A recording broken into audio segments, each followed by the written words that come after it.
exact moment in time. And also we have our soundtrack on Watch Together. So I'm sending that for everyone here on Roll20. If you want to hear soundtrack and see what's going on, this is a place where I can put some any soundtrack and you all will hear if you're assessing it. And now for the game proper, the game itself. Let's begin, shall we? So this these are times of turmoil, times of uncertainty as a whole. As oh my god, how do I take that away? Okay, something not quite right here. I see. Now.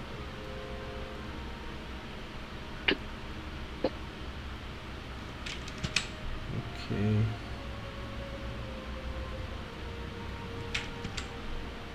Okay, something. I just changed here the map for me, and something is really weird. I'm trying to fix it. It will take just 1 second, guys.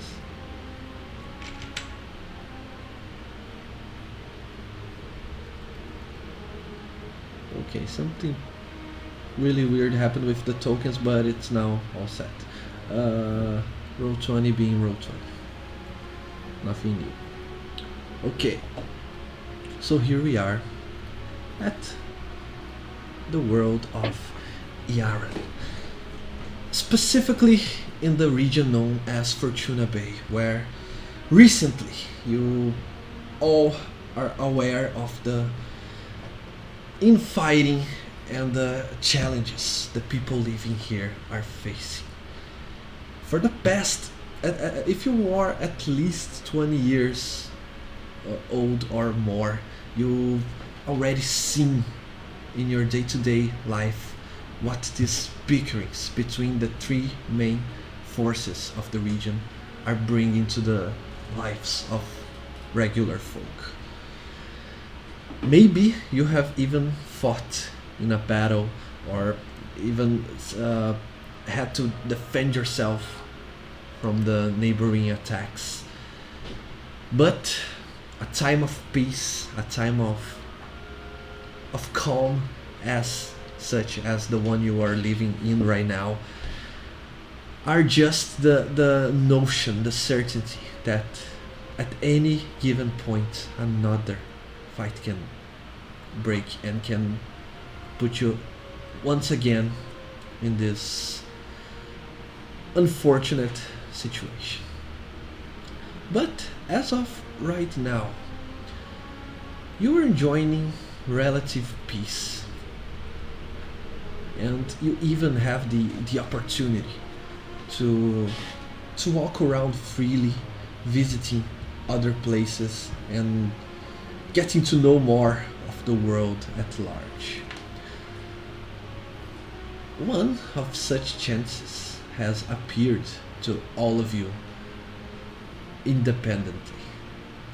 Either you have come across a note on the city's post wall, or you've heard rumors in a local tavern. Maybe you are part of a guild and you have given an assignment. But regardless of the way that you come across, you already know that a merchant called Kiva Damokaris is paying a very good coin for basically bodyguards, for people to be aware of valuable merchandise that she's taking on her ship, and that should be well paid for such a work. So, with that in mind, each one of you, I still don't know if you know one or the other, but independently you all have come across the same ship. And as you approach the bustling dockside, the salty sea air fills your nostrils. The wooden planks creak under the weight of cargo being loaded onto a grand merchant ship named the Whispering Gale. And as each one of you approach, it is still very early in the morning. Uh, Probably as you look to the sky, it is still more dark than the slight hint of orange of the sunrise still trying to appear in the horizon. Each one of you go there independently. So, as we are getting to know each one of these characters, I will ask, using the alphabetical order here on Roll20, to each one of you to describe physically your characters. You only need to describe what the others are seeing, so what clothes are you wearing, if you're carrying any visible weapon or something around those lines, and the name of the character, so we can get to know who are playing who. So the first one I will ask off is Domino. Who is Domino? So Domino, as he comes walking up to the ship, is just barely over 4 feet tall. He's muscular, sturdy, indeterminate age at the moment. You know how dwarves are. Sometimes it's hard to tell. He's got black hair with white streaks running through it, bronze skin, and he has golden eyes with fire red cat eye pupils, and a greatsword and a shield strapped across his back. Nice. And I forgot to add one more thing. What is the reason for either one of those adventure hooks that I sent on that Google Doc, or if you thought of something else, what is the reason for Domino to be here right now? So, Domino's people keep an eye on events of importance or things that could become something that affects all of the societies. And he has been dispatched on just such an observation mission. That is why he is here. Okay. Excellent. So, Domino, as you approach, you can see the workers of the docks loading the cargo onto the ship, but you see no signs of the merchant, and possibly also the captain of the ship, Kiva. And right after you, another singular folk appears, and that is the little fellow called Taro. So, what is the appearance of Taro, and what is the reason he's there? Okay, so Taro is a bipedal raven, and he's pretty much, I think it's, wait, conversions, he's 5'6", or like 170 centimeters in metric. He has a leather armor that's covered with what can be described as sort of a colorful bathrobe in gold and purple.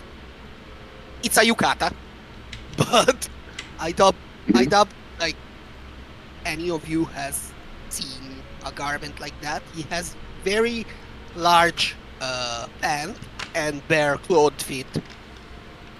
He has no shoes. He sports um, what looks like a long lute on his back. He has a straw hat, conical, and he's smoking from a long pipe. And he also has a thin, long blade, basically a reskin rapier in game terms, uh, and a bandolier with several daggers. His plumage is midnight black, and his eyes are also black. And he has like a long straight beak and four-fingered talons for hands. And he's walking like slightly hunched, very calm. As for why he's here, well, sounded like fun. And Taro has occasion to earn some of these strange coins that these people seems to be quite fond of, and trade for goods and food and services and sweet alcohol. So someone asked Taro if he's good with lantern signals for ships, and Taro said yes. So now Taro goes into the ship and makes signals. Could be fun. Should be fun. And if it is not fun, Taro will make it fun. Excellent. So, barely being noticed due to the small stature and the his bodily dark feathers that mingle with the natural darkness of such a time in the harbor, Taro approaches and followed, and after him another intrepid adventurer appears, that being Caspian. Hello, I play Caspian. Caspian is a youngish man, a young man. It's a little hard to tell, much like dwarves, because he is a sea elf. His appearance, he has teal blue skin, leather armor. On his back is strapped a spear, a javelin, and a shield. As for why he is here, he is with the Navigators Guild, and he was sent to accompany Miss Kiva, I believe, Kiva. is her name. I don't know. Kiva. That's about it.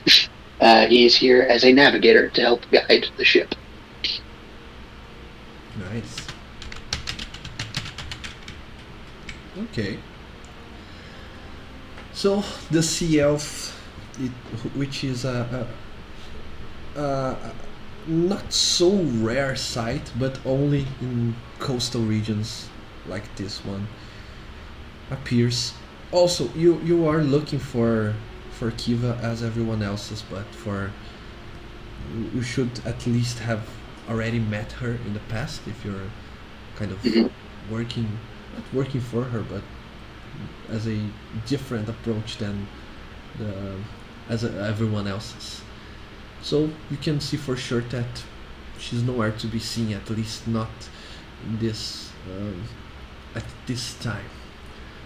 But not long after you, another intrepid adventurer appears, that being Kalos.